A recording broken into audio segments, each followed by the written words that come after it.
Lexus the Dragon, aka the Furry Informer, presents to you the Furry Fandom 101.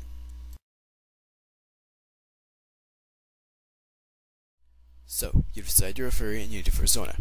Creating your fursona is something that's very personal, excuse the pun, and should have a lot of meaning to it, or some form of relation to yourself. Now, the big part, choosing what species you want it to be. Start off with a list of animals you like and circle the two that you like the most. Next, write a list of animals that you think you are most akin to or behave most like. I.e., you're loyal, so you choose a dog, or prefer to be alone, a dragon. And circle the one that best describes you. Now, you should have 3 animals to choose from. As an example, I chose a wolf, a rabbit, and a dragon. Why? Because I can work well with others, wolf. I tend to be very fragile or dainty, so I chose a rabbit. And I'm fine being alone, and I have a habit of hoarding like a dragon. So, evidently enough, I'm going to choose a dragon since I've provided the most information about it. Now, guess what? You've gotten the basis for what species you're probably going to have your fursona as. Now here's where it gets a bit more tricky. Alright, so, you gotta choose what color you want your fur to be, what color you want your eyes to be, how tall you want your fursona to be, okay, anything else, probably weight, eye color, I already said that, like any personal qualities, any habits, any quirks, any kinks if you know the sexual aspect,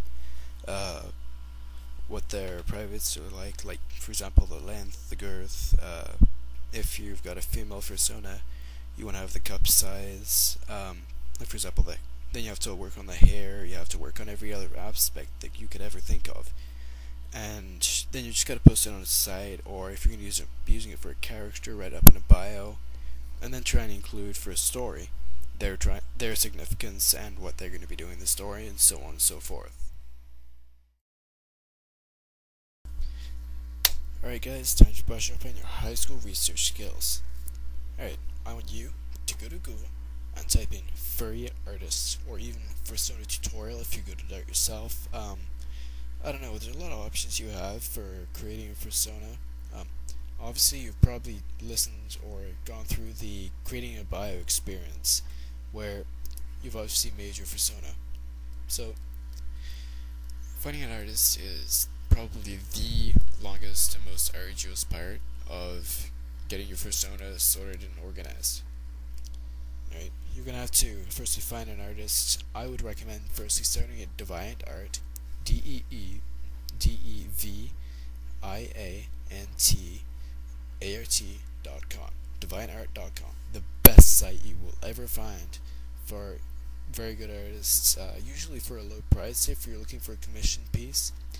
But I definitely know for sure, since I'm having a fursona done by a friend on there, they will do gift art where you don't have to pay a penny. You give them all the information, they'll do it for you. You need to make sure you get sketches off them, okay? That's a big thing.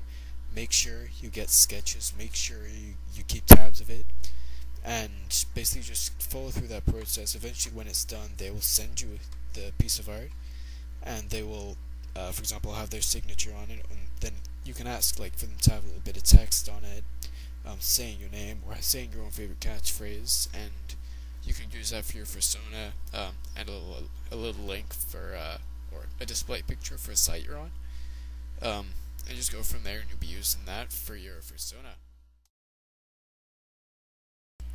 Alright guys, just a side note, for any of you furs out there that want to get some extra info, use this sheet here to get my contact info, ask some questions, and go so on. I'm pretty open about what I'm going to answer, and this is the Furry Informer, aka Lexus the Dragon, and you have just been informed.